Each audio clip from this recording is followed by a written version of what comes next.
एक नगर में एक लड़का रहा करता था और उसका दिमाग बहुत तेज था और उसकी खासियत यह थी कि वह किसी भी चीज़ को बड़ी जल्दी और आसानी से सीख लेता था। जहां अन्य लोगों को किसी काम को सीखने में महीने या वर्ष लगते थे, वहीं पर इस लड़के को उसी काम को सीखने में कुछ दिन ही लगते थे। उसकी ख्याति दूर दूर तक फैल गई थी और कहा जाने लगा था कि उस व्यक्ति के जितना बुद्धिमान कोई नहीं है। परंतु वह व्यक्ति तो जानता था कि वह भीतर से क्या है। हर व्यक्ति जानता है कि वह भीतर से क्या है, चाहे वो बाहर से कुछ भी दिखाए। वह व्यक्ति भी भीतर से तो परेशान था, परंतु वह अपने अहंकार से अपनी परेशानियों को ढकना चाहता था। वह व्यक्ति अपनी प्रसिद्धि को और आगे बढ़ाने के लिए तरह तरह के काम सीख रहा था। वह चित्रकारी करना जानता था, वह मूर्ति बना सकता था और वह गीत गा सकता था और वो दुनिया जहान का हर वो काम सीख चुका था जो उसने अब तक देखे हुए थे।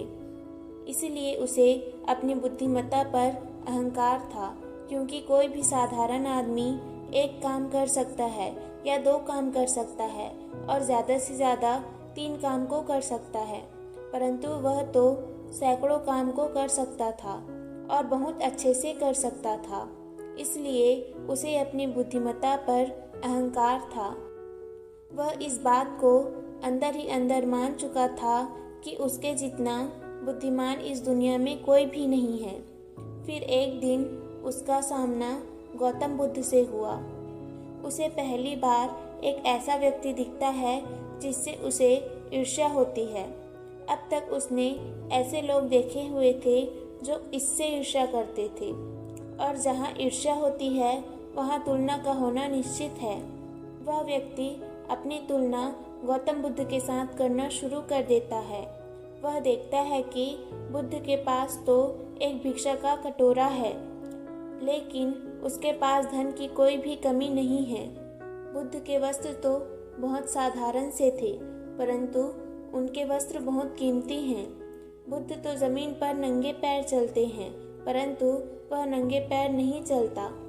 इसी तरह से वो आदमी सैकड़ों चीज़ों से अपनी तुलना गौतम बुद्ध के साथ करने लगता है, परंतु हर तुलना के बाद भी वह पाता है कि उसकी ईर्ष्या बुद्ध के प्रति 1% भी कम नहीं होती।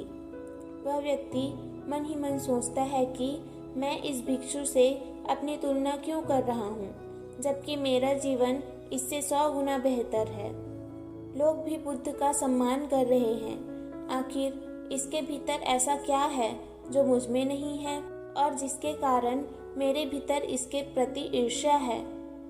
बहुत देर अपने मन में उलझे रहने के बाद वह व्यक्ति तय करता है कि वह बुद्ध के पास जाएगा और उनसे पूछेगा कि उनकी उपलब्धि क्या है। वह व्यक्ति अपने सेवकों के साथ बुद्ध के पास जाता है और उनसे कहता है कि मैं इस इलाके का सबसे बुद्धिमान व्यक्ति हूँ और आप अपने आसपास जो भी देख रहे हैं वो सब करना जानता हूँ। किसी भी कार्य को सीखने में मुझे बहुत ही कम समय लगता है।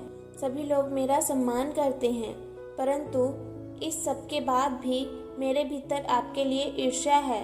मैं यह जानना चाहता हूँ कि आपकी उपलब्धि क्या है। ये सब लोग आपका आदर सम्मान क्यों कर रहे हैं। उसके बाद बुद्ध कहते हैं कि वैसे तो मेरी कोई उपलब्धि नहीं है, परंतु तुम कह सकते हो कि मेरी एक उपलब्धि है। वह व्यक्ति पूछता है कि क्या मैं जान सकता हूँ? तो फिर बुद्ध उससे कहते हैं कि मेरी एक उपलब्धि है कि मैं सभी उपलब्धियों को छोड़ चुका हूँ। वह व्यक्ति बुद्ध से पूछता है कि मतलब मैं कुछ समझा नहीं। बुद्ध उस व्यक्ति से कहते हैं कि क्या तुम्हें प्रशंसा अच्छी लगती है? वह व्यक्ति कहता है कि प्रशंसा तो सभी को अच्छी लगती है। उसके बाद बुद्ध कहते हैं कि क्या तुम्हें निंदा अच्छी लगती है? तो वह व्यक्ति कहता है कि भला इस दुनिया में कौन है जिसे अपनी निंदा अच्छी लगे।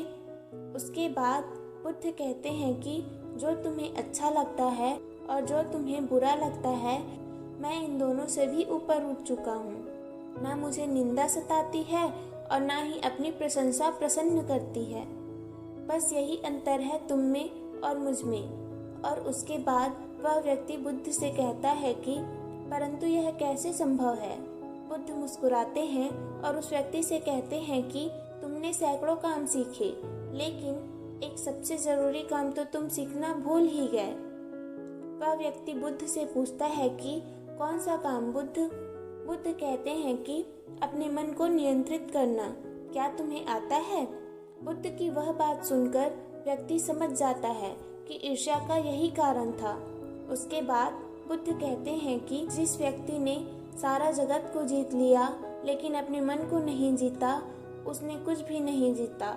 और जिसने अपने मन को जीता परंतु अपना सब कुछ गंवा दिया, फिर भी उसने सब कुछ जीत लिया। क्योंकि वास्तव में बुद्धिमान व्यक्ति वही है जो अपने मन का शासक है, वो नहीं जो अपने मन का गुलाम है। गौतम बुद्ध के इन शब्दों को सुन उस व्यक्ति का अहंकार टूट गया और वह व्यक्ति बुद्ध से कहता है कि क्या आप मुझे अपने मन को जीतना सिखा सकते हैं? बुद्ध कहते हैं कि अवश्य सिखाएंगे, परंतु मैं तुम्हारी सभी उपलब्धियां छीन लूंगा। फिर उसके बाद वह व्यक्ति बुद्ध से कहता है कि मैं तैयार हूँ। उस दिन से वह व्यक्ति ध्यान करना शुरू कर देता है, क्योंकि ध्यान ही वह तरीका है जिससे आप अपने मन को अपने वश में कर सकते हैं।